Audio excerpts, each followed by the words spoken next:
Donc notre deuxième table ronde est consacrée à l'Europe est-elle encore une source d'attractivité pour la profession d'avocat? Alors j'ai le plaisir donc d'avoir à mes côtés Birgit Sambet, qui est l'ancienne présidente de la Fédération suisse des avocats et qui est avocate au barreau de Genève, Emmanuelle Mignon, qui est avocate au barreau de Paris et également au barreau de Bruxelles, d'où sa présence. Bruno Deflins, professeur à l'université Paris 2 et cancel dans un cabinet d'avocats à Paris. Et enfin, Jean-Michel Darrois, avocat au barreau de Paris, qui nous fait le plaisir également d'être présent. Donc je vais commencer par poser une première question à Bruno. Quels sont, selon vous, les principaux déterminants de l'attractivité de la profession d'avocat et dans quelle mesure peut-on considérer que le contexte européen affecte les facteurs d'attractivité que vous allez identifier? Merci beaucoup, merci pour votre accueil, mesdames, messieurs. C'est un plaisir de partager ces réflexions avec vous. Alors la question qui est posée par cette table ronde, c'est celle de l'attractivité. Quand on parle d'attractivité, on parle de propriété, celle d'attirer. Et le terme qui vient immédiatement à l'esprit est celui de la force, des pouvoirs d'attraction. Je voudrais peut-être commencer par exprimer la difficulté qui est la mienne à venir vous parler de ces forces de manière objective. Pourquoi ? Parce que, et vous le savez tous, cette profession d'avocat, elle n'est pas la seule. C'est le cas d'autres professions juridiques, c'est le cas du droit en tant que tel. Elle pose la question des données à partir desquelles on peut véritablement travailler, apprécier la façon de mesurer objectivement le périmètre de ces activités juridiques. Il y a un paradoxe, je le dis souvent, je commence par là. On dit parfois que ce qui ne se mesure pas n'existe pas. Et un des problèmes, dans beaucoup d'environnements, c'est que le droit ne fait pas l'objet de mesures, au même titre que beaucoup d'autres activités. Il a été question, dans la table ronde précédente, de l'avocat acteur, de l'avocat auxiliaire de justice devenu acteur. Le souci, c'est que bien évidemment, quand on va chercher dans les données générales du fonctionnement de la société, on a en France un outil merveilleux qui s'appelle la statistique nationale, la comptabilité nationale. Eh bien, allez regarder dans la comptabilité nationale, vous allez trouver toutes sortes d'informations sur le tourisme, le sport, bien évidemment l'industrie aéronautique, tout un tas de secteurs d'activité. Le droit n'existe pas. Alors pourquoi il n'existe pas ? Parce qu'il a toujours été vu comme une fonction support. Et la fonction support, elle est potentiellement partout, mais en même temps elle est nulle part, c'est-à-dire qu'on ne peut pas la voir, on ne peut pas l'identifier en tant que telle. Et je pense que c'est un des points dont souffre l'activité de tous les professionnels du droit et en particulier des avocats. Et donc, face à cette problématique du manque de données, on a du mal à mesurer objectivement cette attractivité. Et quand je dis j'ai du mal à en parler objectivement, ça veut dire que j'ai du mal à vous parler objectivement des facteurs, des déterminants de ces forces d'attraction que peuvent constituer notamment pour les plus jeunes. On a entendu tout à l'heure les plus anciens nous parler de leur parcours, de leur vécu, mais c'est aussi les jeunes qui arrivent et qui effectivement ont besoin d'être en capacité d'identifier tous ces déterminants. Je vais m'aventurer dans un instant sur ce terrain, mais qu'est-ce que l'on fait en général face à ces difficultés ? Ce que l'on fait, c'est que si on ne peut pas mesurer objectivement, on mesure subjectivement. On fait des enquêtes, on fait des sondages, et j'ai eu la curiosité d'aller regarder. J'ai entendu ce qui a été dit précédemment, j'ai pris quelques notes. Les relations sont de plus en plus tendues, la profession est de plus en plus violente, la place de l'immédiateté. J'ai participé hier à un autre colloque où le débat était « Est-ce que le droit n'est pas devenu un droit de réponse immédiat alors qu'il était autrefois un droit de réflexion et d'interprétation des normes ?» Et vous voyez bien qu'effectivement, Ces préoccupations, elles apparaissent aujourd'hui dans les enquêtes. Les chiffres font un petit peu froid dans le dos, pour être tout à fait clair. J'en prends quelques-uns que j'ai récupérés dans les dernières enquêtes, en partie d'ailleurs pilotées par le Conseil national des barreaux, qui nous disent que si on interroge les avocats dans leur ensemble, sondage représentatif comme il se doit, seulement 20% considèrent leur profession comme motivante. Des données françaises, je ne me permettrai pas de m'aventurer sur le terrain du barreau belge. Vous voyez-vous encore avocat dans 10 ans ? 22% répondent non avec certitude, 28% sont indécis, ça fait près de 50% qui se posent la question sérieusement. Il n'y en a que 53% qui sont en capacité de répondre clairement « oui ». Il n'y a aucun doute, c'est pas beaucoup. 22% des jeunes quittent, vous le savez aussi bien que moi, la robe avant 10 ans de carrière. Je pourrais vous parler de ce qui se passe avant qu'ils arrivent, puisque mon métier premier, c'est d'abord de former de futurs avocats, dans le master que je dirige à l'université Panthéon-Assas. Mais vous voyez bien que ces questions, ces préoccupations, elles interrogent. Alors, c'est un traitement subjectif. Ça ne peut pas tout dire. Ça ne traduit pas forcément la dynamique de la profession, puisque c'est une photo à un moment donné, par définition. Mais vous voyez que quand on se pose la question de l'attractivité, comme vous la posez aujourd'hui dans le contexte de la délégation à Bruxelles, première action en ce qui me concerne, c'est que c'est légitime et qu'il est même urgent de s'interroger sur ces problématiques. Alors l'autre façon de faire, si on ne veut pas rester cantonné à des données subjectives, à des photos à un instant T, c'est bien évidemment d'aller regarder ce qui se passe chez les voisins et de faire de la comparaison internationale. Alors ça, c'est un exercice périlleux que je pratique allègrement depuis de longues années, pour ceux qui me connaissent, n'est-ce pas Thierry, en essayant de regarder ce qu'il en est dans d'autres environnements comparables, sachant que la comparabilité n'est jamais parfaite. Il est clair qu'il y a un paradoxe. Nous sommes, je le dis souvent, un pays où le droit est sous-représenté, un grand pays de droit, attaché à des valeurs fondamentales, ça a été dit et redit, mais en même temps, le droit n'a peut-être pas toute la place qu'il mériterait. Et je pense de ce point de vue qu'il y a des marges de progression. J'y reviendrai dans un instant, mais malgré tout, si je prends les statistiques les plus simples, 88 avocats pour 100 000 habitants, quand on est à 203 en Allemagne, 305 en Espagne, 271 au Royaume-Uni, tout ça on est très en deçà.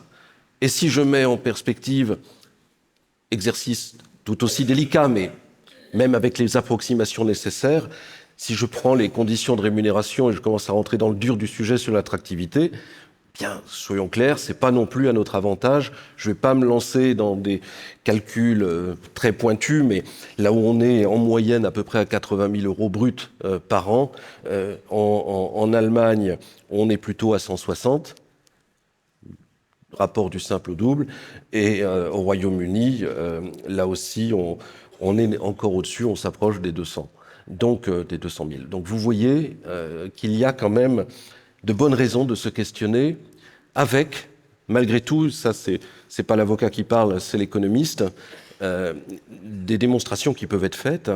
Je vais le dire autrement que ce que j'ai entendu tout à l'heure, plus une société compte de capital humain juridique, c'est-à-dire de compétences d'avocats, de professionnels, plus elle est prospère. Ça se montre, ça se calcule, ça se détermine. C'est un rapport que j'ai remis il y a 3 ans maintenant qui permettait, avec les données disponibles, de démontrer ces choses et qui va dans le sens de ce que vous disiez. C'est à la fois l'avocat qui accompagne, bien évidemment, des clients, des justiciables, mais c'est à un niveau agrégé l'ensemble de la société qui en profite lorsqu'on a la capacité justement de mobiliser ses ressources. Alors, comment est-ce qu'on peut aller plus loin ? Au-delà de ces comparaisons statistiques internationales qui sont fragiles, au-delà du traitement subjectif du sujet, à travers la perception que les uns et les autres peuvent en retirer. Ça suppose, à mon avis, d'aller un peu plus loin dans la compréhension de la profession, de son organisation. Je vais être là aussi, c'est bref, je m'en excuse, mais l'idée, c'est que l'avocat, il est acteur de la justice. On ne va pas, effectivement, discuter ce point. Il est aussi un acteur d'une activité économique, d'un marché. Et ça, il faut le comprendre. Et si on le comprend, ça veut dire qu'il faut analyser les deux côtés du marché. Quand on parle de prestations juridiques, que ce soit en civil, en droit des affaires, en pénal, c'est bien parce qu'il y a d'un côté une demande et une offre. Ça semble frapper du coin du bon sens.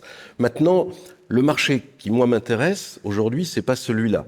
C'est le marché qui met en présence l'offre de services, le travail juridique et la demande de ce travail juridique.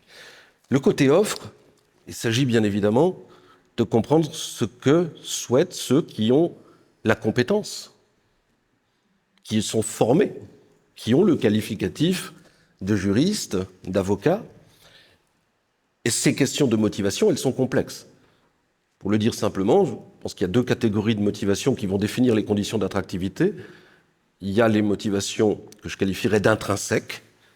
J'écoutais Olivier tout à l'heure qui parlait vraiment de son parcours, on entend.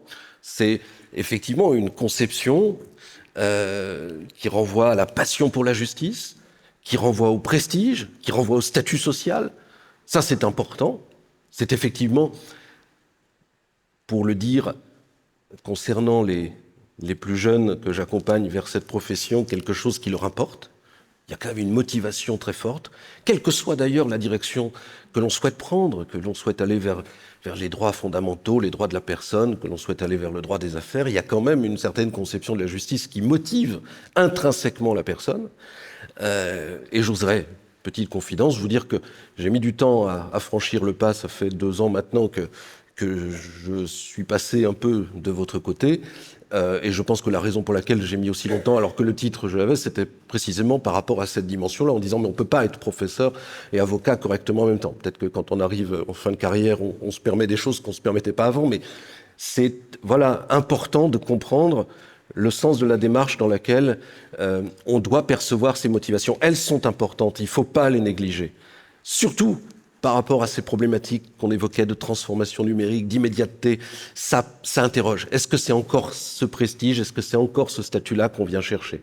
Ça, c'est le premier aspect. Et puis, il y a l'autre, il ne faut pas le nier, les motivations extrinsèques. C'est ce qui vient de l'extérieur. Ce qui vient de l'extérieur, c'est bien évidemment, je dirais pour très très rapidement 3 choses. La première, c'est la rémunération. On exerce un métier, c'est pour gagner sa vie. Il faut la gagner correctement.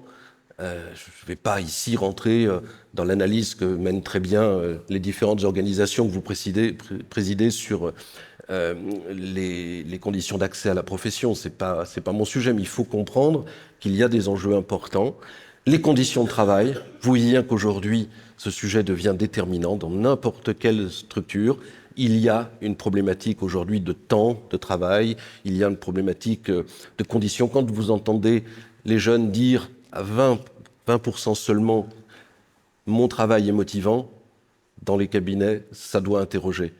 Ça, c'est un point essentiel. Et puis, la sécurité. La question du salariat, vous savez, tout à l'heure on l'évoquait rapidement, on en parlait avec Patrice, 4% en France d'avocats salariés. Hauts-de-Seine, 38%. C'est intéressant. C'est aussi... Pourquoi? C'est des raisons économiques. C'est pas les mêmes structures que vous allez étudier dans les Hauts-de-Seine et en Aveyron. Vous n'avez pas tout à fait le même contexte. Et ça peut expliquer aussi une partie des paradoxes qu'on observe. C'est-à-dire qu'aujourd'hui, on est dans une profession où le nombre de structures augmente. Elle augmente. Elle ne diminue pas, elle augmente. Avec 37% de la profession qui exerce à titre individuel, alors même que les évolutions, que les conditions, entre guillemets, de marché impliqueraient, si j'ose une analyse économique un peu rapide, peut-être une autre évolution que celle que moi j'observe. Ça me questionne, ça m'interroge sur ces questions d'attractivité. Alors bien évidemment, cette problématique du côté de l'offre de services juridiques est une chose. Il faut aussi étudier la demande, c'est-à-dire comment les structures, comment l'entreprise du droit, le cabinet, pour ce qui nous intéresse, répond à ces préoccupations. J'ouvre la question. Je ne suis pas là pour, bien évidemment, apporter toutes les réponses. Ce qui me semble évident, c'est que nous avons beaucoup de spécificités. Alors, je connais bien le marché français, quand même un peu ce qui se passe dans le reste de l'Europe. Il est évident que certaines formes d'organisation aujourd'hui mériteraient, je suis très prudent, je parle au conditionnel, peut-être d'être un petit peu plus examinées par rapport à l'évolution des besoins des justiciables, par rapport aux mutations technologiques. C'est une réalité. Il ne faut pas se cacher, se voiler la face. Tous, vous êtes confrontés à ces mêmes interrogations, à ces mêmes questionnements. Là, je peux parler de l'intérieur parce que je vois comment ça se passe dans un cabinet, on va dire, de taille moyenne, et ça permet de bien comprendre à l'intérieur les enjeux. Ça pose effectivement des questions qui, je terminerai par là, conduisent à la nécessité de comprendre qu'il existe des spécificités quand on parle du droit. Le droit, c'est pas un service comme un autre, c'est pas un bien comme un autre. Si on parle en logique économique, on le sait. On opposait tout à l'heure rapidement le juriste d'entreprise qui est prescripteur, mais souvent quand même dans l'activité juridique, c'est comme en médecine, je l'ai répété et je le répète encore, quand on est à la fois celui qui peut poser un diagnostic sur un problème et en même temps prescrire le remède, c'est quand même un sacré atout du point de vue de l'organisation économique dans laquelle on est engagé. Les enjeux, ils sont là. Ce sont des enjeux économiques qui sont importants. Alors, je termine sur la problématique européenne, puisqu'elle était inclue dans la question qu'est-ce que ça peut changer. Je pense que les réponses, vous les avez déjà en partie évoquées dans la première session. L'harmonisation des normes juridiques, elle pourrait être contraire. On pourrait se dire, tiens, le fait qu'il y ait une diversité de systèmes de droit, ça peut être un atout, puisqu'il faut accompagner ceux qui veulent travailler à l'international. Alors, je vais vous dire tout de suite, ça peut être effectivement ponctuellement avantageux, parce que ça peut créer une offre de services juridiques, mais globalement, c'est quand même beaucoup plus intéressant de pouvoir travailler, parce que les flux d'échanges entre les personnes, entre les entreprises, sont plus importants. Donc, il n'y a aucun doute sur le fait que, de ce point de vue, c'est un avantage.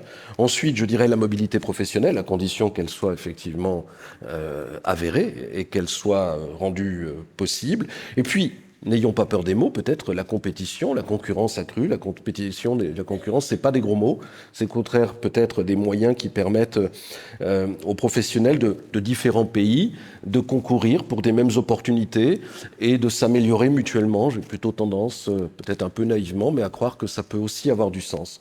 Tout ça pour vous dire, in fine, que les conditions d'attractivité telles que on doit les aborder aujourd'hui, ne le sont pas de manière satisfaisante. Il y a vraiment une réflexion de fond. Et au terme, moi, de ma petite expérience professionnelle, je dirais que le pire ennemi de l'avocat, ça va dans le sens de ce qui a déjà été dit, c'est la passivité et l'immobilisme.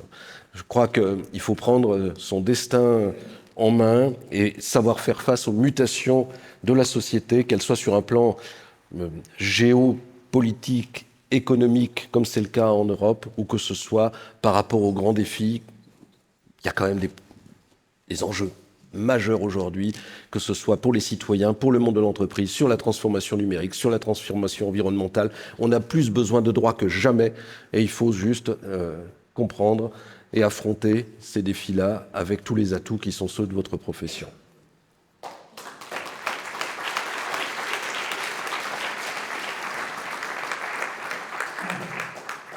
Merci Bruno. Alors je vais m'adresser à Emmanuel. Vous appartenez à un cabinet français qui a pris récemment la décision de s'implanter à Bruxelles, alors même que depuis de nombreuses années, vous exercez en matière de droit européen, que vous avez un grand nombre de dossiers que vous suivez. Alors, quelles sont les raisons qui vous ont conduit à cette implantation à Bruxelles aujourd'hui? Bonjour à tous. Alors je vais parler avec beaucoup de modestie pour 3 raisons. La première, c'est que ça fait 3 mois que nous avons ouvert notre bureau à Bruxelles, donc c'est une toute petite expérience. Ensuite, ça fait seulement 8 ans que je suis dans cette profession, donc je n'ai pas l'expérience de la plupart d'entre vous dans cette salle et de tous les bâtonniers et bâtonnières avec lesquels j'ai eu le plaisir de passer la soirée hier, ou qui se sont exprimés ce matin. Et puis la troisième raison, c'est que je suis avocat commercialiste, pour reprendre l'expression d'Olivier Maurice tout à l'heure. Et j'ai senti que c'était moins bien qu'avocat pénaliste. Voilà. Donc je suis avocat d'affaires et donc c'est avec cette modestie que je vais essayer de répondre à cette question. Et il m'a semblé que le plus simple, c'était de vous dire comment je percevais notre métier à Paris, parce que de la manière dont je perçois notre métier à Paris, je pense qu'il est assez naturel de se dire, en fait, il faut ouvrir un bureau à Bruxelles. Alors, dans le métier que je fais, je sais c'est une des richesses d'ailleurs de cette profession, c'est qu'il y a plein de manières d'être avocat et plein de manières d'exercer ce métier. Donc nous, la manière dont on le fait, puisque nous sommes un cabinet d'affaires, en fait, nous gérons 2 choses. D'abord, nous gérons du risque. C'est-à-dire que nous sommes sollicités par des entreprises qui ont des projets, qui s'inscrivent dans du droit complexe, de plus en plus complexe, droit national bien sûr, mais droit de l'Union européenne aussi, mouvant, avec des normes qui changent beaucoup trop en réalité, on le sait très bien, et qui veulent réaliser ces projets de manière la plus sûre possible. Et donc nous sommes là pour les aider à répondre à des questions délicates, dont les réponses sont souvent incertaines.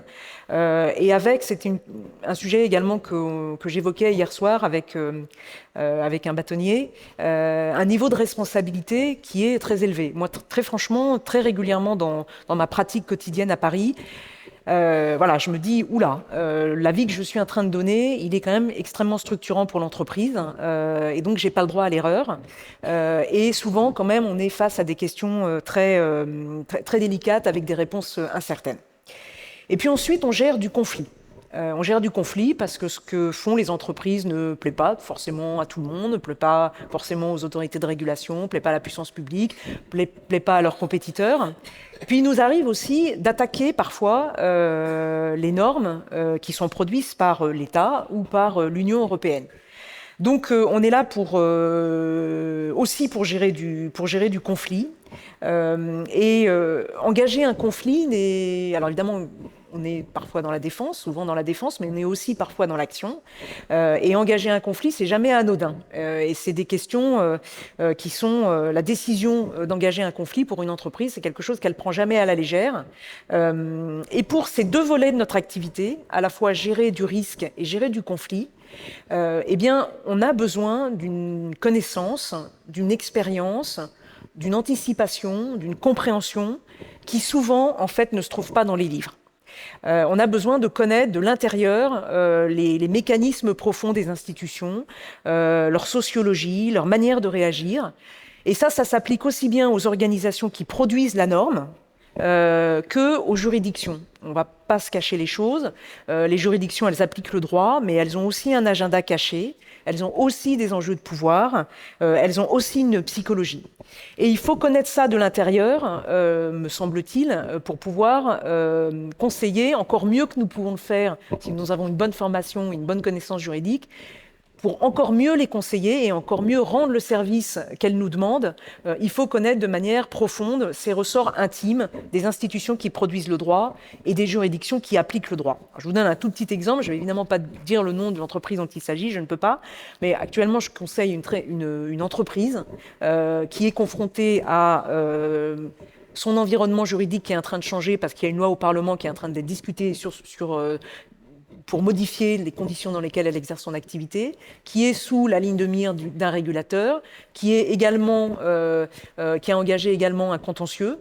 Et si, grâce évidemment à l'expérience que j'ai avant d'avoir été avocat, j'ai une connaissance assez particulière de comment fonctionne l'État, de comment fonctionne le Parlement, le gouvernement, comment fonctionnent les juridictions aussi, eh bien, la qualité de mon service, en fait, est meilleure et plus précise en ayant cette connaissance-là. Alors, ce qui est vrai au niveau national, en fait, l'est également au niveau de l'Union européenne. L'Union européenne, c'est une banalité de le dire, une tarte à la crème. C'est un environnement extrêmement complexe. C'est ce qui a, il faut le dire, c'est ce qui a permis la réussite du projet européen. Parce que pour réussir, le projet européen a dû articuler des tas de contraintes, le respect de la souveraineté des pays, des contraintes politiques, des contraintes multiples, qui se sont traduites par une certaine complexité. Donc cette complexité, on peut la regretter, souvent on la regrette, mais elle est aussi le revers d'une médaille, de la face d'une médaille que nous apprécions, qui est la réussite de ce projet européen. Mais c'est complexe. C'est une construction par le droit. On sait que l'Union européenne s'est construite par le droit. Et puis, c'est aussi un état de droit, des valeurs auxquelles nous tenons. Cela a été déjà évoqué. Et donc, pour toutes ces raisons, on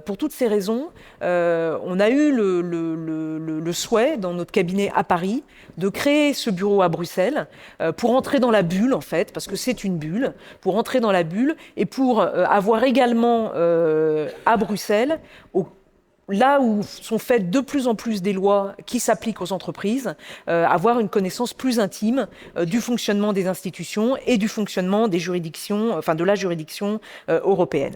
Donc, l'idée, c'est vraiment d'essayer, on fait tous en tout cas dans le métier que moi je pratique, on fait toute la journée des notes, et de temps en temps on est obligé de dire il semblerait que, il nous semble que, il se pourrait que.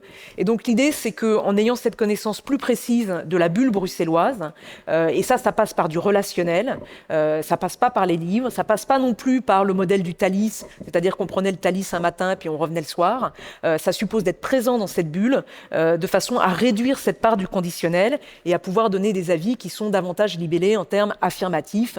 C'est comme ça que ça va se passer et c'est à cela que vous devez vous préparer. Donc si je peux résumer, la création de notre bureau à Bruxelles, c'est la rencontre de 4 choses, hein, et d'une certaine manière d'une 5e. Alors 4 choses. D'abord, ça faisait 25 ans qu'on avait été créé, donc c'était l'étape assez logique de notre développement. Ensuite, on l'a ressenti au sein du cabinet comme une nécessité pour améliorer le service rendu à nos clients, parce qu'aujourd'hui, on est obligé de compter avec le droit de l'Union européenne. Ensuite, le troisième facteur, c'est une demande de nos clients qui souhaitent qu'on soit présent à Bruxelles pour être capable de mieux anticiper et de mieux comprendre ce qui est en train de se préparer à Bruxelles. Et ça vaut pour le droit, mais je crois que ça vaut aussi sur l'aspect politique et stratégique des choses. C'est-à-dire qu'on voit bien que depuis quelques années, l'Union européenne fait une mutation. Elle produit des normes, elle produit beaucoup de normes, mais elle est aussi en train d'avoir une vision plus stratégique des choses, de se penser davantage en puissance. Et ça, les entreprises, elles ont besoin de comprendre ce mouvement-là et de pouvoir l'anticiper. Le 4e point de rencontre, c'est celui que je viens de dire, c'est-à-dire que depuis quelques années, notamment depuis la Commission qui va terminer son mandat bientôt, on sent un changement avec une vision beaucoup plus stratégique de l'Union européenne, qui devient pas seulement quelque chose qui produit de la norme, mais aussi un moteur politique et un moteur stratégique extrêmement important dans l'environnement très incertain mondial qui est le nôtre actuellement. Et puis, la 5e dimension, c'est ce qu'on appelle le Bruxelles Effect, selon le livre de cette universitaire américaine, Anu Bradford, que vous avez sans doute lu. C'est qu'aujourd'hui, les régulations européennes, en réalité, elles ont, je ne sais pas si elles ont vocation, mais en tout cas, c'est un fait, elles impactent au-delà des frontières de l'Union européenne. Et ça aussi, pour les entreprises, c'est extrêmement important. Donc c'est la réunion de ces 5 contrats qui fait que ça nous a semblé assez évident de venir ouvrir un bureau à Bruxelles.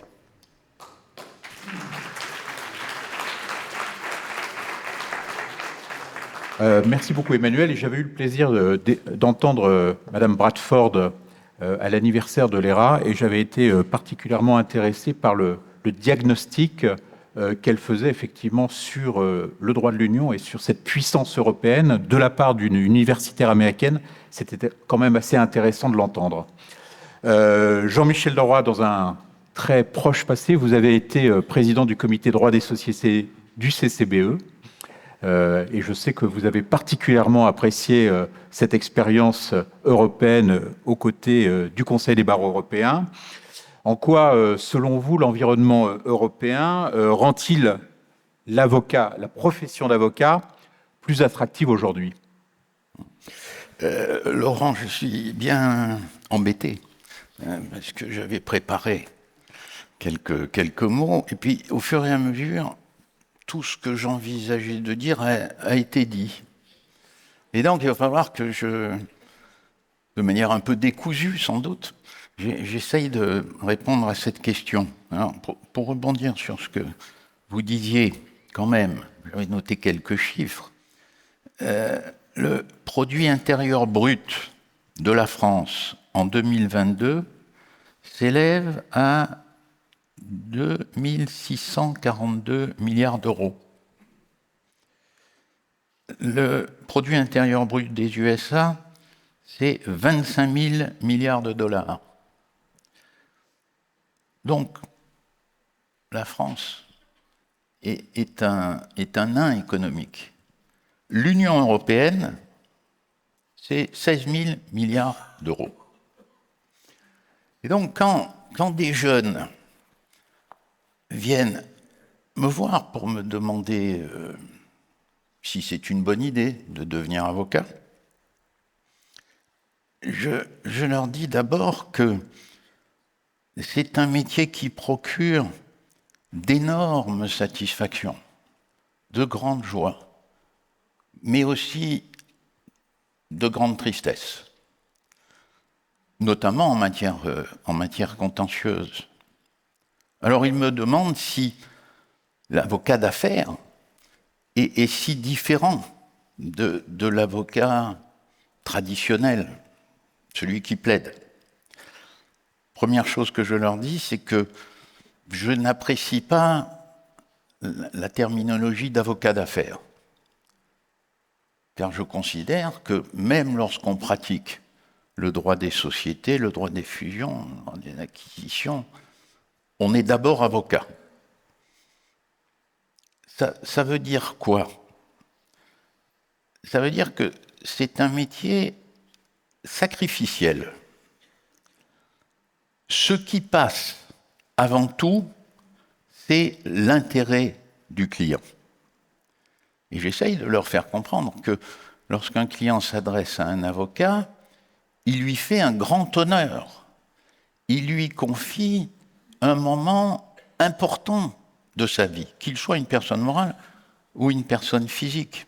Il s'agit d'argent, il s'agit d'honneur, il s'agit de la famille, il s'agit de la liberté. Et donc, tout doit passer après l'intérêt du client. Alors ça va à l'encontre d'une vieille formule d'un banquier aujourd'hui décédé qui disait « pas de conflit, pas d'intérêt ». En réalité, aujourd'hui, le conflit d'intérêts est évidemment l'une des boussoles de notre profession. Une autre raison pour laquelle je leur dis que notre métier est essentiel,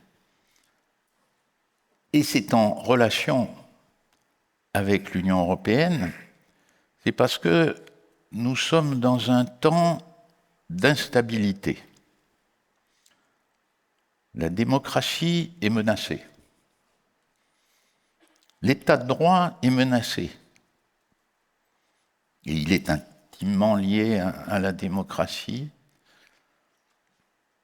Il est menacé non seulement à l'extérieur de nos frontières, mais même chez nous. Des hommes politiques demandent que la France se retire de la Convention européenne des droits de l'homme. Alors certains veulent qu'on se retire parce qu'ils sont mécontents de certaines décisions de la Cour européenne des droits de l'homme. Par exemple, en en matière de gestation pour autrui.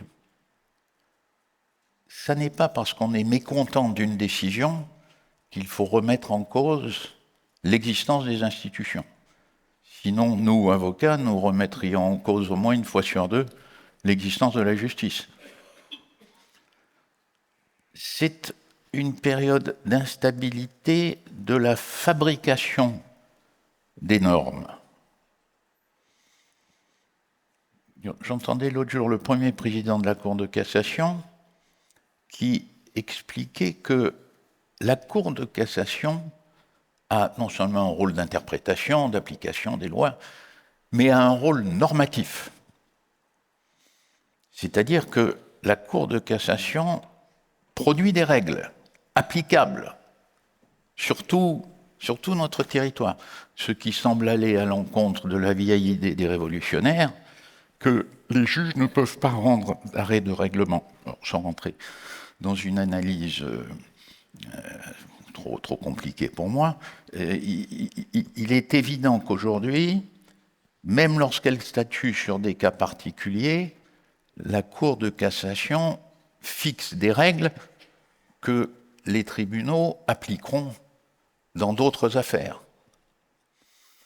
Et la Cour de cassation, aujourd'hui, est saisie de problèmes de société que les parlementaires, l'exécutif, répugnent à traiter.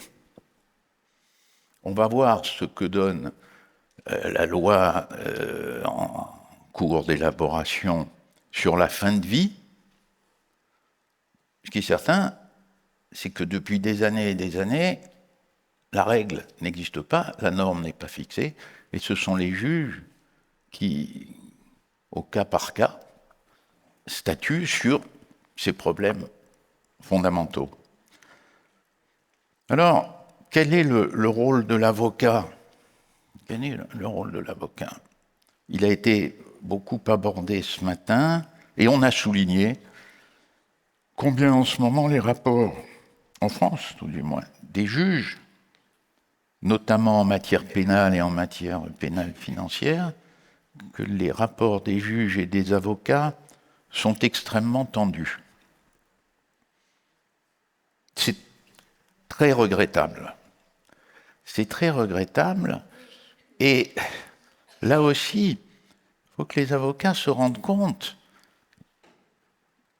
qu'ils sont créateurs de jurisprudence. Donc, on l'a vu, la jurisprudence devient une norme. Donc les avocats sont créateurs de normes.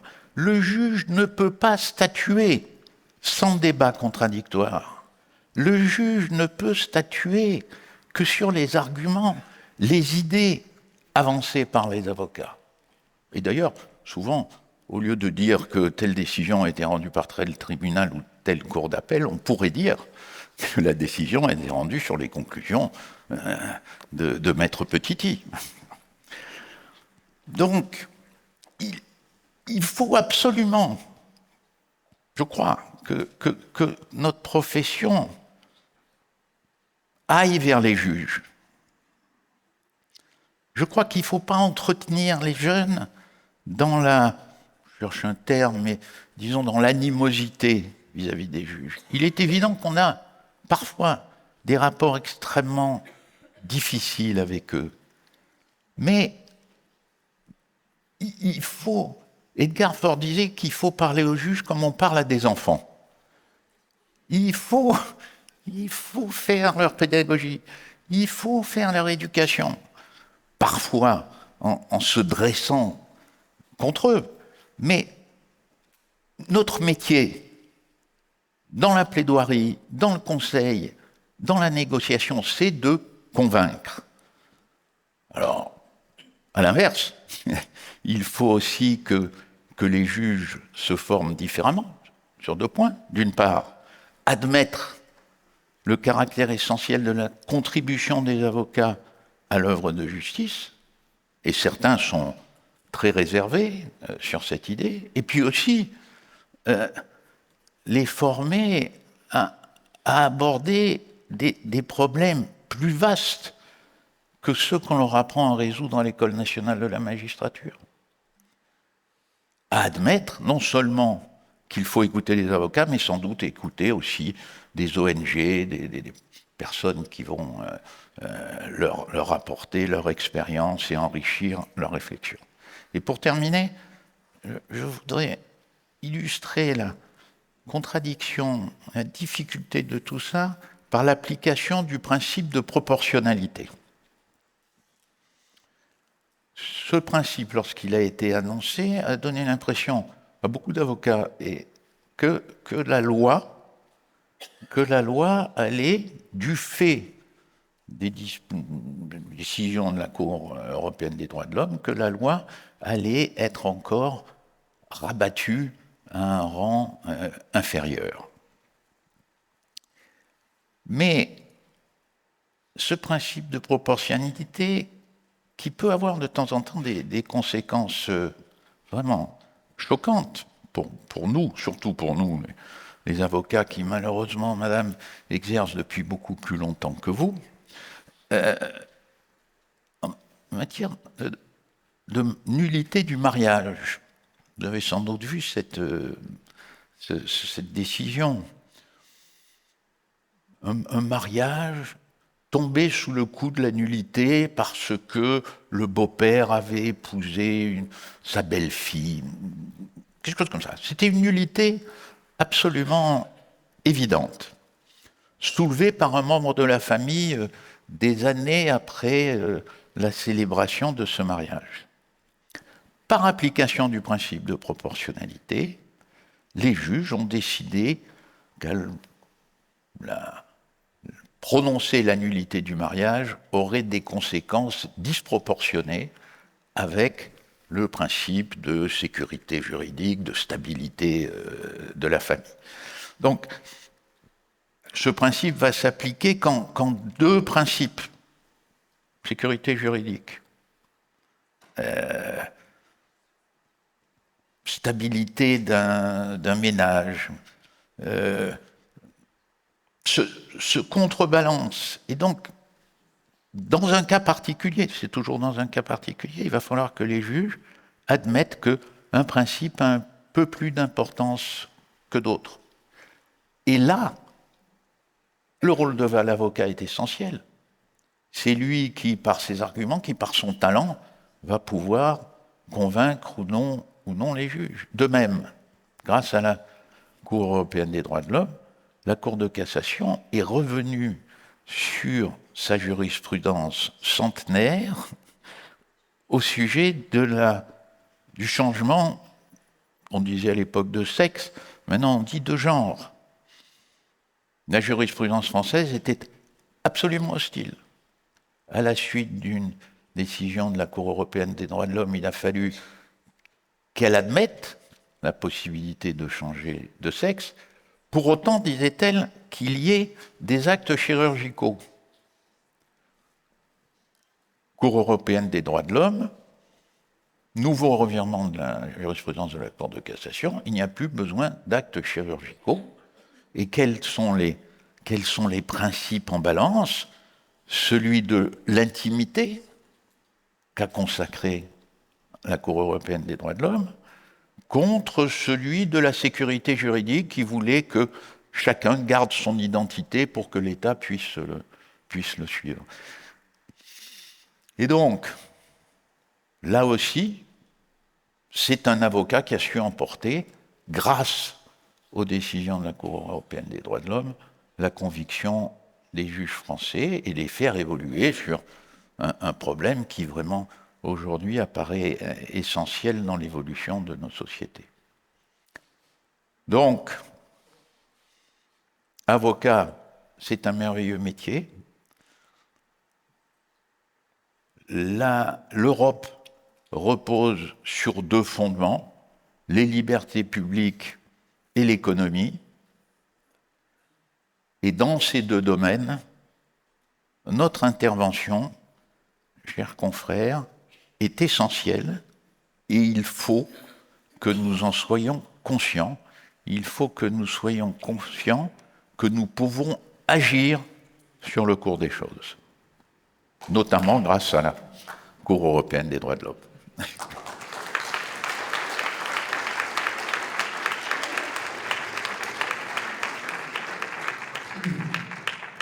Merci, cher Jean-Michel. Alors, je vais aller du côté suisse, même si c'est la grande Europe.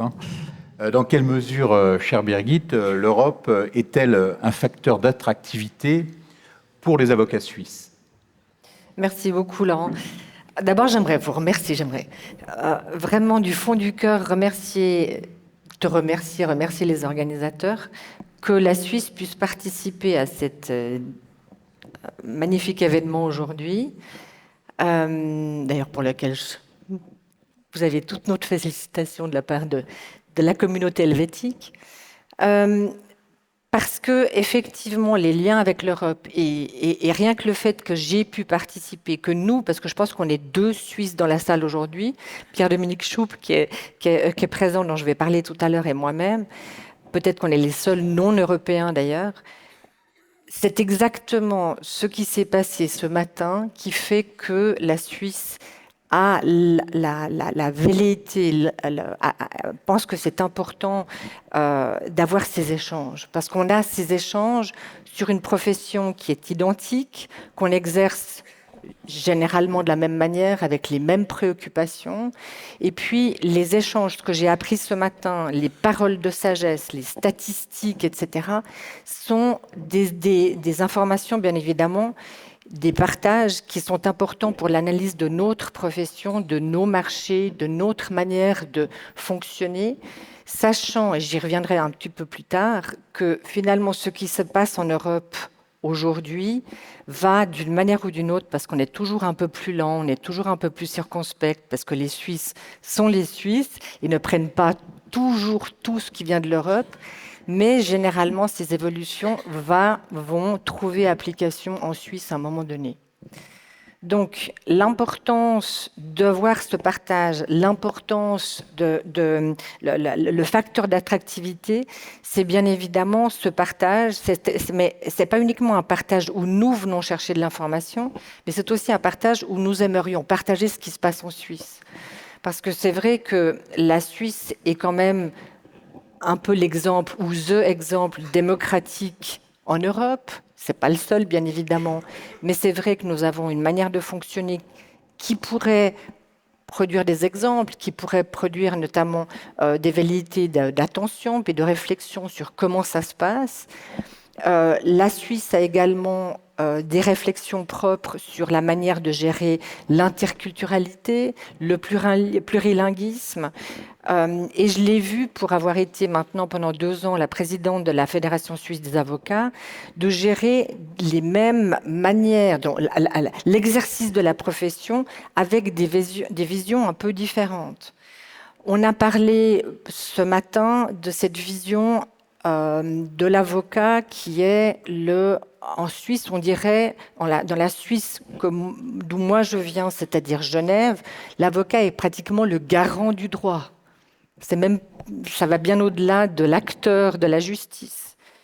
Et si vous allez du côté suisse alémanique de la Suisse, vous allez avoir une vision beaucoup plus commercialiste de l'exercice de la profession d'avocat, avec des avocats qui vont dire « mais nous ne sommes pas du tout les garants du droit, nous sommes peut-être les garants de l'exercice du droit, respectivement les garants du fait qu'on puisse avoir accès à la justice ».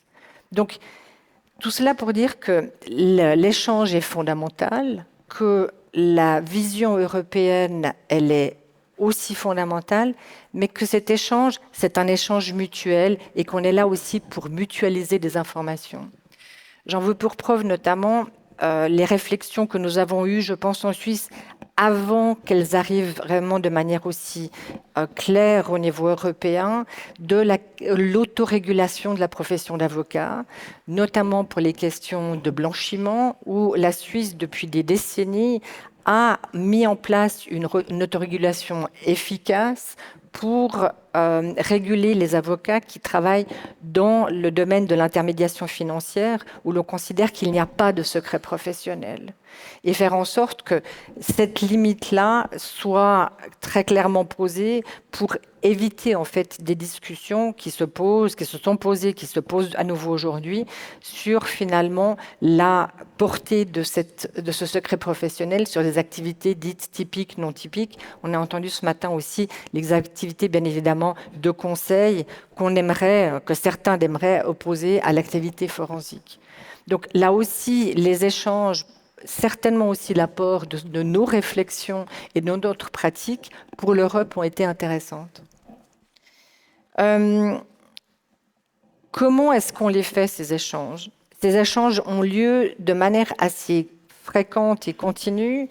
Nous participons à toutes les rencontres des barreaux dits européens, des présidents de barreaux européens. Nous participons, comme tu le sais, comme d'aucuns le savent, aux échanges avec les barreaux européens francophones, les échanges avec les barreaux germanophones. Nous participons bien évidemment à toutes les organisations aussi internationales dans le cadre desquelles les barreaux européens se retrouvent. On a des échanges privilégiés, bien sûr, aussi avec certains barreaux particuliers. Et puis, ces échanges ne vont qu'en s'intensifiant, à mon avis. Ils ne vont aller qu'en s'intensifiant, notamment, et j'en parlerai dans 2 minutes, par la position de Pierre-Dominique Schoup, dont je parlais tout à l'heure, en qualité de président du CCBE. Quoi d'autre? Pour nous, vous êtes aussi parfois un radar d'alerte. Qu'est-ce qui va arriver dans les prochaines années? Mais un radar d'alerte, pas uniquement dans les questions qui sont des questions de risque, parce qu'on parlait de risque, mais aussi d'opportunité. Cette question de la convention sur la profession d'avocat.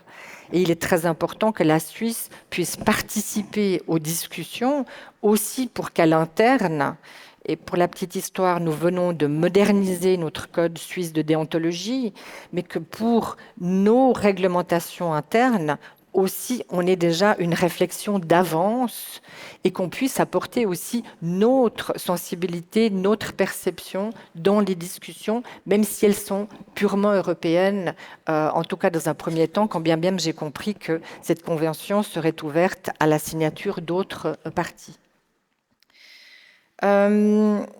Il faut que vous sachiez aussi que nous reprenons, dans la mesure où c'est opportun, bien sûr, et qu'on considère que c'est applicable pour la Suisse, nous reprenons volontiers les recommandations qui sont passées au niveau européen.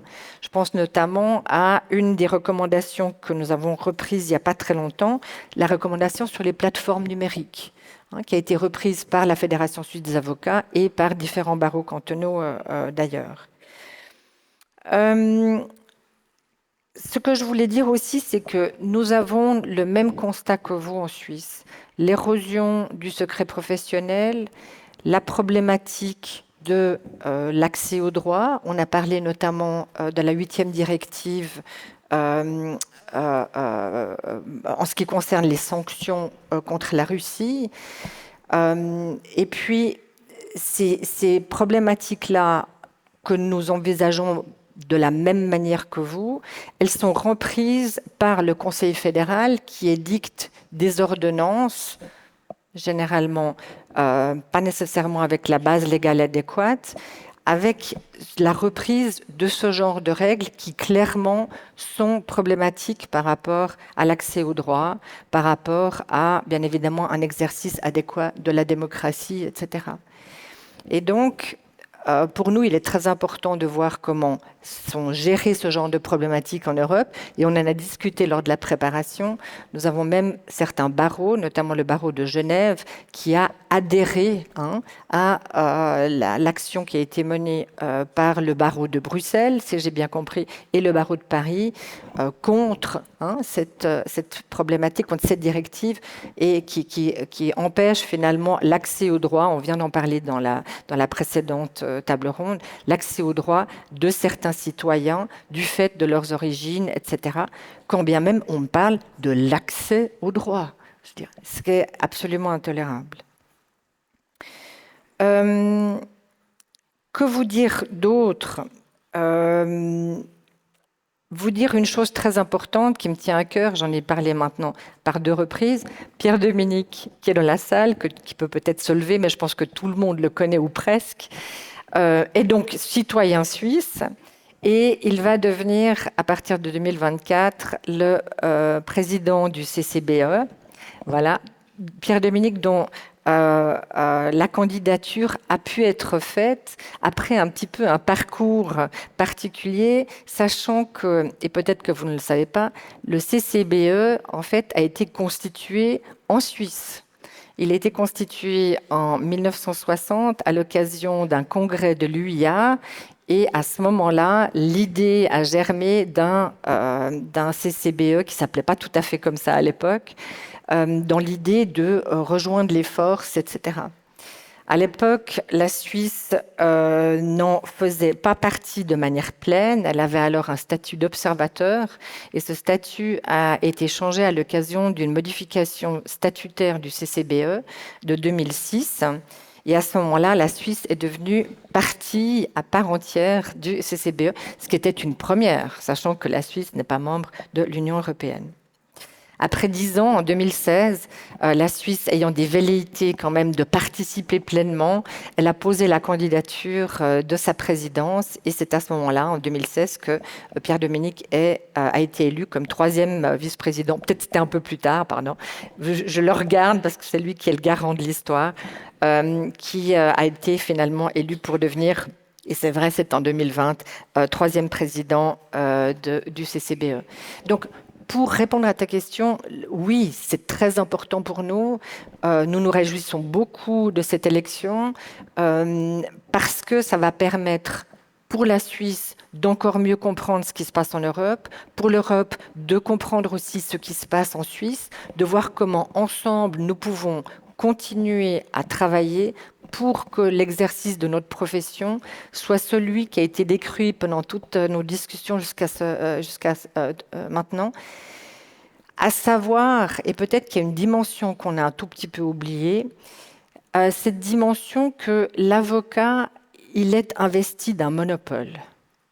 Et ce monopole, il n'est pas, bien évidemment, uniquement commercial, en se disant finalement, nous avons la primauté, respectivement l'exclusivité d'une certaine représentation à tout le moins, mais ce monopole au niveau éthique, donc je me place au-delà des règles déontologiques, au niveau éthique, ce monopole, comme celui des médecins, comme celui des prêtres, etc., est lié à la protection de la personne.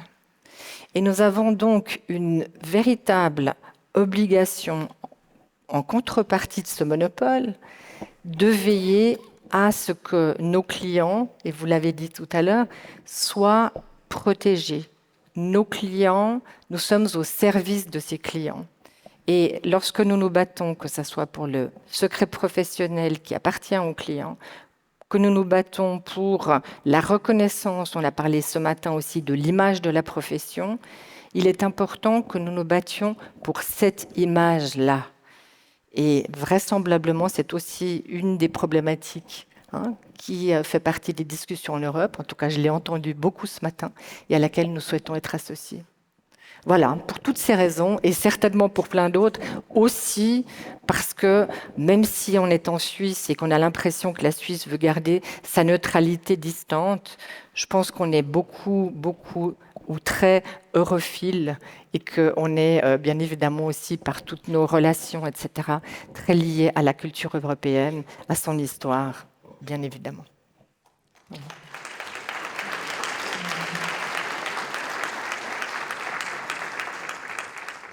Alors nous avons 10 minutes pour les questions, s'il y a des questions dans la salle. Y a-t-il un...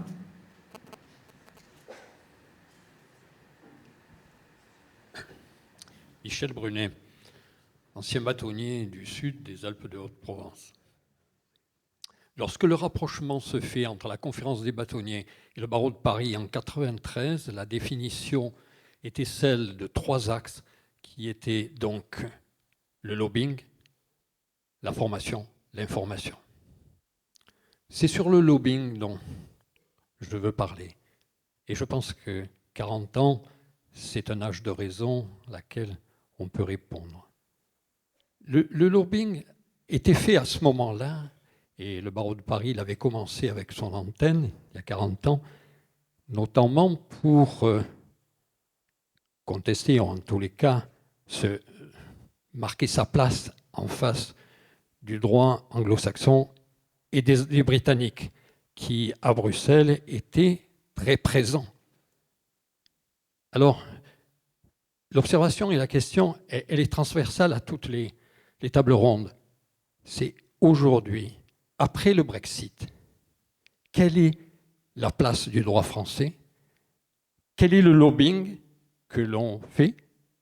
Est-ce que les Britanniques en ont encore usage du lobbying auprès de la Commission ou c'est définitivement terminé? La place du droit du nôtre, l'évolution. Également, je vois pour les cabinets d'affaires, mais également pour les avocats français, quelle est la place aujourd'hui? Et je vois que cabinet parisien qui s'installe à Bruxelles, je suppose que la question du lobbying auprès de la Commission se pose naturellement, mais pas que. Donc, il me semble que là, peut-être, vous pourriez à la fois, les membres de cette table ronde, et vous aussi, Monsieur le Président, indiquer à l'ensemble de cette Assemblée quelle est cette évolution par rapport précisément à cet axe essentiel qui était celui que nous avions défini, celui du lobbying. Merci. Qui veut répondre sur le lobbying? Enfin, ce que je constate, c'est qu'au sein du Conseil des barreaux européens, nos amis britanniques qui ne sont plus membres associés du Conseil des barreaux européens, nous leur avons trouvé, et je regarde Thierry, un statut particulier qui est le statut de membre affilié.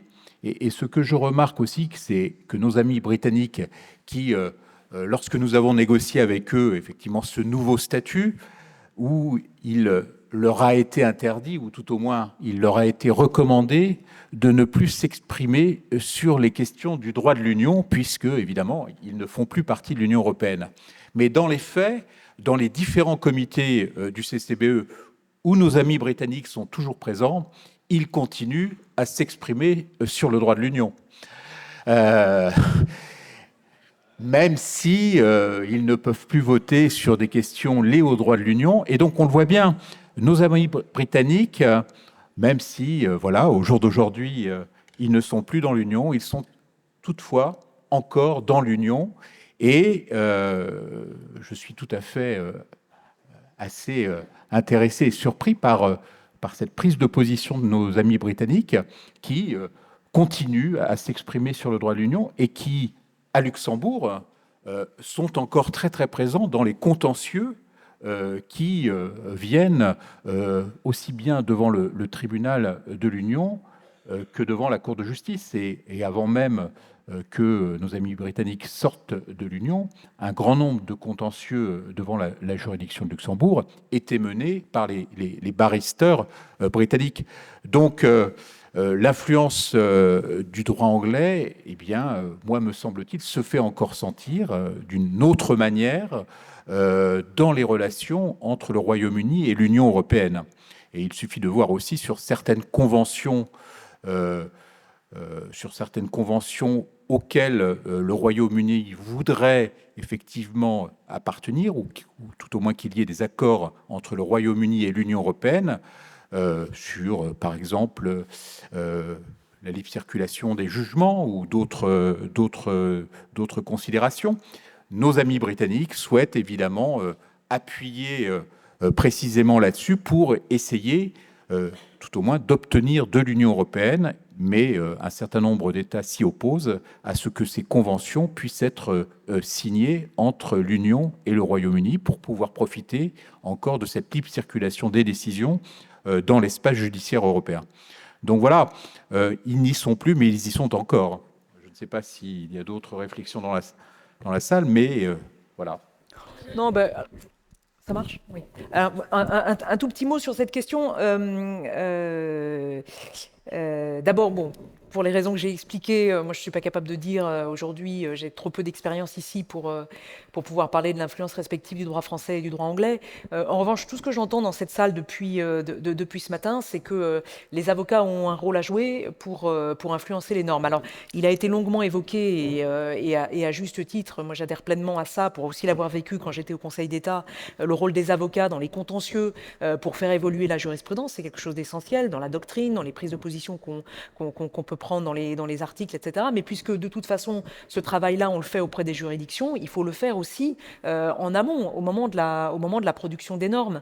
Et on a, ça a été dit à de multiples reprises, il faut, pour la défense de notre profession d'abord, mais aussi, et pour la défense de nos clients sur leur... Parce que quand nous défendons notre profession, nous défendons nos clients en réalité, et puis aussi pour la défense des préoccupations de nos clients, il faut, je crois, pas avoir peur d'être acteur auprès de ceux qui édictent la norme. Et pardon de le dire, mais je pense qu'il y a des besoins. C'est-à-dire qu'il y a quand même on a quand même un énorme sujet aujourd'hui sur la prolifération des normes. Et il faut c'est aussi notre responsabilité d'agir en anticipation, pas simplement devant les juridictions, mais aussi auprès du législateur. Jean-Michel. Oui.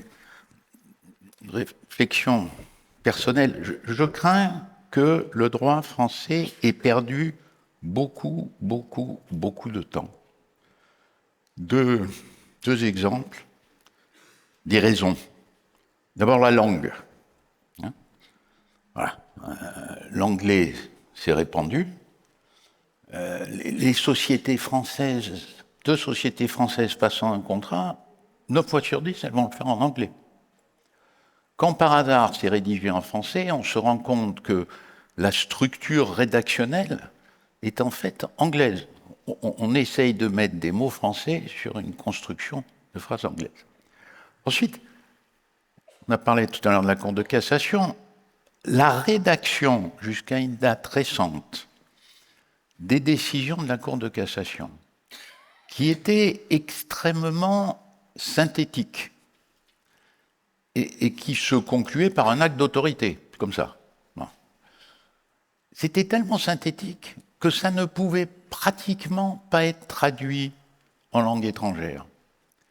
Et de ce fait, le droit français, la jurisprudence, était pratiquement inconnue à l'étranger, et la doctrine française était beaucoup plus faible en droit qu'en philosophie. Donc, il y a beaucoup de temps à rattraper. La Cour de cassation a compris, maintenant, elle essaye de rédiger de manière un peu plus compréhensible ses décisions, elle veut encore les enrichir. Il y a beaucoup de travail à faire, et il nous reste peu de temps. Sinon, voilà, on appliquera des règles venues d'outre-Manche ou d'outre-Atlantique. On les appliquera exclusivement. Donc là aussi, nous, avocats, on a vraiment un rôle important à jouer. Oui, je voudrais aussi abonder dans ce sens. On a perdu beaucoup de temps. On a perdu énormément de temps. On évoquait rapidement hier soir, on parle de la Cour de cassation, il y a 20 ans, l'époque où des evidence-based, comme on dit, hein, la preuve de l'efficacité d'un environnement donné était censée être apportée là aussi par un travail statistique, mais bon, on ne va pas revenir sur l'histoire, mais je me souviens très bien de discussions à la Cour de cassation en 2003. Guy Canivet présidait la Cour à ce moment-là. Il avait bien compris les enjeux, mais effectivement, il n'y avait pas beaucoup de Français.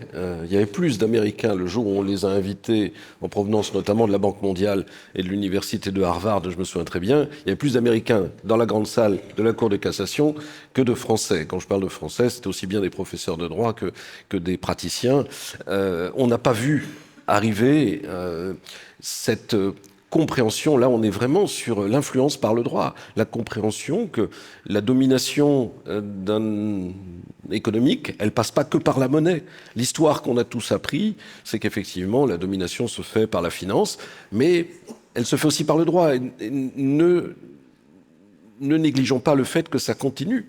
Le dernier rapport, un des derniers rapports, c'était l'année dernière, commandé par le gouvernement britannique à Auxerra, le titre, c'est The Enormous Value of the English Law.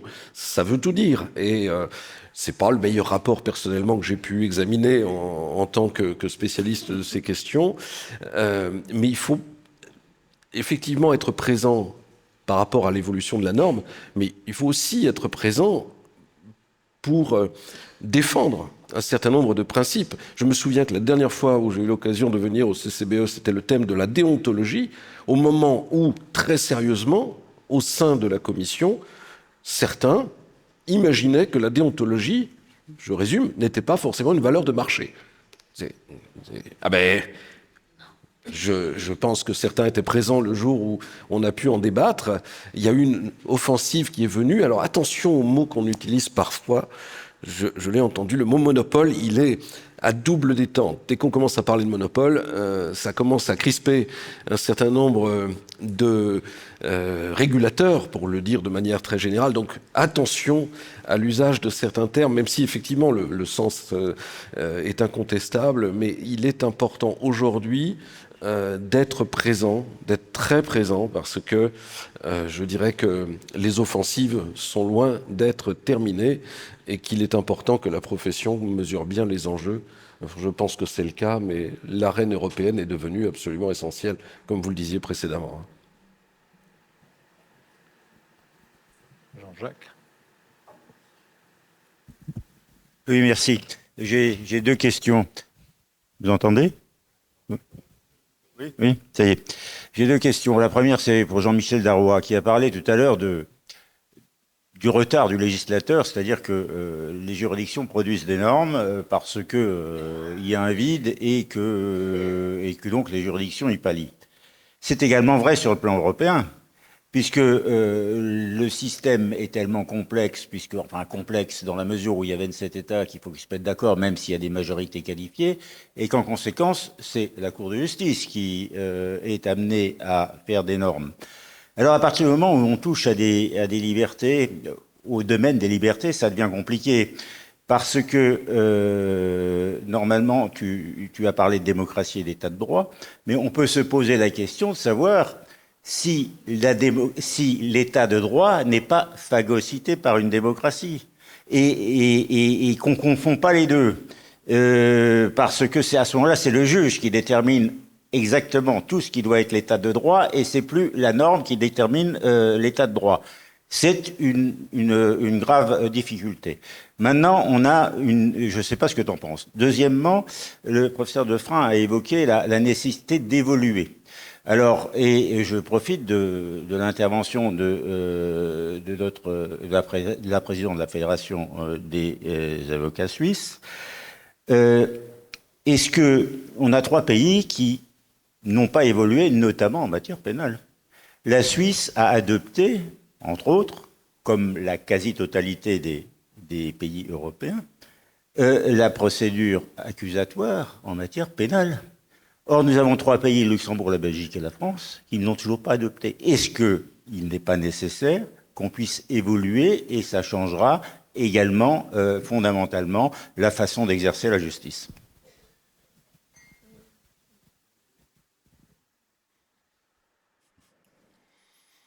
Oui.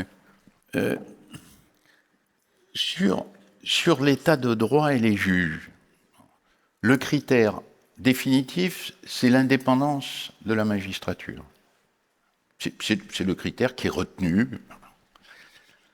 Et on voit qu'au fond, en effet, les juges aujourd'hui, le pouvoir exécutif est contesté, le pouvoir parlementaire, politique aussi. Bon, ça n'est pas un pouvoir prévu, mais c'est un pouvoir très effectif. Alors, peut-on le regretter? Peut-être, mais enfin, voilà, c'est comme ça. Et là encore, l'avocat trouve sa place. Qui parle avec le juge? L'avocat. Donc, l'état de droit, il sera préservé tant que les avocats feront leur boulot. Mais le juge, il est incontournable, même s'il nous énerve. Il est irremplaçable.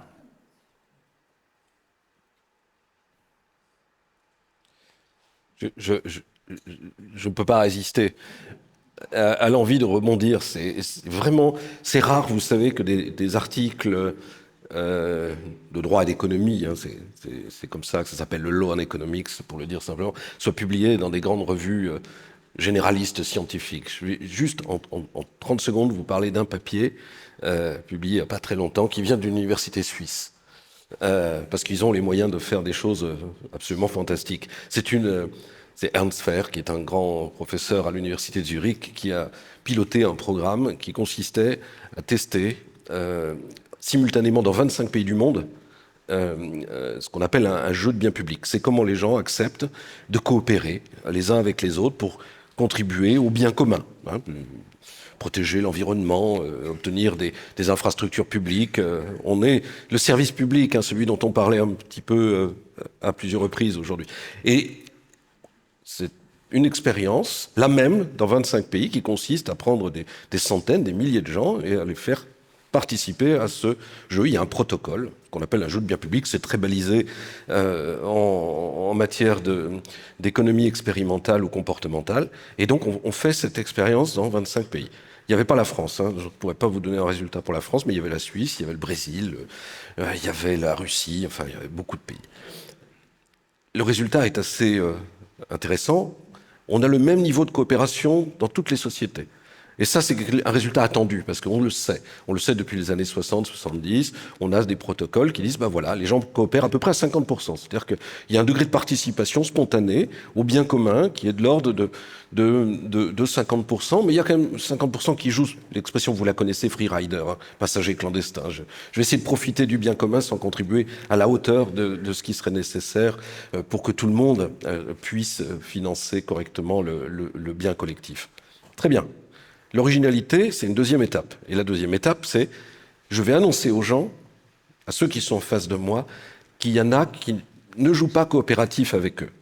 Qu'est-ce qui va se passer en termes de rétorsion? Ça parle à l'avocat. Le type n'est pas coopératif. Qu'est-ce que je fais? Est-ce que je ne suis pas coopératif à mon tour ou est-ce que je maintiens un haut degré de coopération malgré tout? Alors là, contrairement à ce qui s'est passé dans la première étape, les gens n'ont pas du tout le même comportement selon les sociétés. Il y a des sociétés où il ne se passe pas grand-chose. J'ai en tête la Norvège. Bon, il y a des gens qui ne jouent pas très coopératifs, c'est pas grave, on va continuer. Pays du Nord, il ne se passe pas grand-chose. Par contre, vous allez au Brésil et en Russie, je ne vous dis pas, c'est catastrophique. La rétorsion est systématique. Je ne vous dirai pas quelle forme elle va prendre, mais globalement, on voit des différences dans les sociétés. La troisième étape, je m'arrêterai là, c'est quel est le déterminant? Qu'est-ce qui explique justement l'incapacité de gérer correctement le fait que dans chaque société, il y a un niveau de non-coopération? Ils ont tout regardé. Là, on est dans de l'économie standard, on cherche les facteurs explicatifs. Est-ce que c'est la religion? Est-ce que le fait d'avoir des sociétés qui ont la foi, qui se disciplinent par des mécanismes de croyance? Non, ça ne joue pas du tout. Le niveau de développement économique, est-ce que les pays riches, c'est plus facile que les pays pauvres? Non, ça ne marche pas. L'explication, l'état de droit, la qualité de l'état de droit, l'indépendance de la justice. Si vous pensez que votre système garantit correctement la capacité de cohésion sociale, ça va dans le sens de ce que je vous disais tout à l'heure. La prospérité passe par effectivement un état de droit qui est puissant, qui est performant et qui passe par effectivement un certain nombre de garanties. On parle des magistrats, mais on parle du rôle des avocats. C'est comme ça qu'il faut lire ces papiers. C'est déterminant parce que ça, c'est robuste. Et Ernst Fehr, on parle de prix Nobel d'économie. On ne parle pas de choses anecdotiques. On parle de travaux qui permettent justement de consolider ce travail. Et la petite question sur la procédure accusatoire, inquisitoire, attention. Là, j'ai un seul papier, le plus beau papier sur le sujet, 1982, Gordon Tullock, n'a pas eu le prix Nobel, celui-là, mais il aurait pu l'avoir s'il n'était pas décédé prématurément. In Defense of Napoleonic Code. Un Américain, et pas n'importe lequel, qui dit « Attention, la procédure accusatoire, c'est la plaie du système nord-américain, parce qu'il pousse dans une telle compétition. » Ça a été dit, bien évidemment, le droit est une affaire de conviction. Il faut emporter l'adhésion. Mais attention, il y a des dérives. Et la procédure accusatoire, je vous renverrai des papiers, j'ai beaucoup travaillé là-dessus, elle est pas si extraordinaire que ça pour assurer un bon fonctionnement de la justice. Donc cette fascination qu'exerce le modèle accusatoire, prudence. Il y a certainement quelques limites et quelques réserves à mettre sur ce type d'organisation de la justice. Peut-être. Juste à ce propos, vu que j'ai été interrogée, on fait le même constat en Suisse. On a vraiment pensé qu'en adoptant en 2011 le système accusatoire, en changeant notre code de procédure pénale, on allait permettre des procédures plus rapides, plus adéquates, et on voit que c'est pas le cas. Il y a pas mal de dérives, il y a des prolongations de procédures, etc. Donc on en est revenu. Et pour pouvoir adopter ce nouveau code, ça a été extrêmement compliqué parce que, comme je l'ai expliqué tout à l'heure, les 26 cantons avaient des visions très très différentes de l'administration de la justice et notamment de l'administration de la justice pénale. Donc, juste, ça nécessite véritablement une réflexion qui va au-delà de uniquement la vision de l'effectivité de la justice selon le système américain. Alors, avant de vous quitter, provisoirement, je voudrais faire de la publicité pour, et je vois Bruno qui est là, pour une initiative qu'a lancée la Fondation du droit continental sur l'Observatoire mondial des indicateurs du droit. Et je trouve que c'est une initiative très très intéressante, car nous le savons, il y a, et cet observatoire recense aux environs de 80 indicateurs du droit, et nous l'avons vu lors de la présentation de cet observatoire, sur les 80 indicateurs du droit, aucun n'est français. Aucun n'est français, la plupart sont des indicateurs anglo-saxons. Et donc cette initiative qui est fortement intéressante, peut-être que Bruno pourra nous en parler, en fait, recense tous ces indicateurs du droit, et cela résulte en fait du premier rapport Doing Business qui avait été publié il y a une vingtaine d'années, beaucoup s'en souviennent, où la France avait été très très mal classée, et notamment quelques exemples avaient été donnés pour classer les différents pays, et notamment, par exemple, sur les procédures de redressement judiciaire. Je crois que c'était un des exemples où il avait été démontré qu'en France, la procédure de redressement judiciaire prenait beaucoup de temps entre le moment où vous déposiez le bilan et le moment où vous aviez un jugement qui ordonnait ou un redressement judiciaire ou une liquidation judiciaire. Et donc, cet indicateur qui avait été mis au point par la Banque mondiale, en fait, pour ce qui concerne la France, ne correspondait pas à la réalité, et la profession d'avocat avait donc pris le taureau par les cornes pour essayer de rétablir effectivement la vérité, pour essayer de mettre ces indicateurs droit devant. Et ce que l'on peut constater avec la naissance de cette initiative, c'est que il faudrait, me semble-t-il, et nous en avions parlé, qu'il y ait un observatoire européen des indicateurs du droit pour essayer de faire face à tous ces indicateurs d'origine anglo-saxonne et me semble-t-il, ce serait un bon élément qui nous permettrait effectivement de promouvoir effectivement le droit de l'Union et de démontrer notamment aux anglo-saxons qu'en Europe, nous sommes capables aussi d'avoir des indicateurs qui reflèteraient la situation exacte de l'économie du droit dans l'Union européenne. Donc je crois que c'est une initiative intéressante à suivre, et il y a un site internet qui est tout à fait ouvert à tous et qui vous permettra effectivement d'avoir cette comparaison de ces 80 indicateurs du droit qui ont été déterminés. Pardon ? Même un peu plus. même un peu plus, qui ont été recensés par la Fondation du droit continental. Voilà. Et pour bien comprendre, merci d'en parler, mais c'est vrai que c'est un gros boulot, parce que quand on dit comme ça 80-90 indicateurs, ça peut sembler anecdotique, mais derrière, pour être clair, c'est des centaines de milliers de données. Parce que, bien évidemment, quand on construit des indicateurs, Bertelsmann, la Banque mondiale, le FMI, les grandes organisations qui construisent ces indicateurs, vous imaginez bien que ce sont des équipes. La Banque mondiale, c'est 200 personnes qui travaillent sur la construction d'indicateurs. Donc c'est monstrueux. L'idée, mais c'est pour vous, c'est vraiment pour les acteurs, pour les acteurs du droit, entendu au sens le plus large, aussi bien les chercheurs à l'université que les praticiens, que ceux qui conçoivent les normes, que ceux qui les mettent en œuvre. L'idée, c'est d'avoir un accès qui ne soit pas biaisé, parce que la plupart des indicateurs ont été conçus pour considérer une dimension particulière. Quand on regarde Doing Business, c'est la vie des affaires, qui se résume en gros quand même à la protection de l'actionnaire, de l'investisseur. Est-ce qu'on peut résumer la qualité d'un environnement juridique à la protection de ses actionnaires? C'est une dimension certainement importante, mais on ne peut pas dire que ce soit la seule. D'où l'idée qui a germé de se dire, mais attends, plutôt que de vouloir rajouter encore de nouveaux indicateurs, ce qu'on a essayé de faire sur la sécurité juridique, l'idée a consisté tout simplement à dire on va rassembler tout ce qui existe. Pour une fois, l'initiative, on n'a pas construit d'indicateur, mais on a quand même un peu d'idées, pour reprendre les vieux slogans, et on a dit, tiens, on va nous synthétiser tout ça, on va harmoniser. Il y a un gros travail de consolidation, parce que vous imaginez bien que tout le monde ne construit pas des indicateurs en utilisant les mêmes méthodes. Donc si on veut que ça parle, il faut homogénéiser sur toutes les dimensions. Donc vous trouverez à la fois du droit des affaires, pour le coup, vous trouverez des droits fondamentaux, protection du droit de la personne, vous trouverez ce qui me semble être essentiel aujourd'hui, c'est-à-dire tout ce qui fait la richesse de la profession d'avocat dans sa diversité, à travers cette diversité d'indicateurs. Il y a une accélération fantastique, vous le savez aussi bien que moi. Maintenant, c'est comme sur le numérique, si vous voulez comprendre ce qui se passe, il faut aller un tout petit peu derrière, la boîte noire, comprendre comment ça se construit, parce qu'effectivement, dans certains cas, c'est plutôt bien fait, dans d'autres cas, c'est certainement beaucoup plus fragile, beaucoup plus orienté, ne serait-ce que savoir que qui produit ces indicateurs, ça vous donne beaucoup d'informations quand Thomson Reuters commence à se positionner, à construire ce type d'outils, ou quand ce sont des grandes structures d'agences de notation qui s'engagent dans cette voie-là.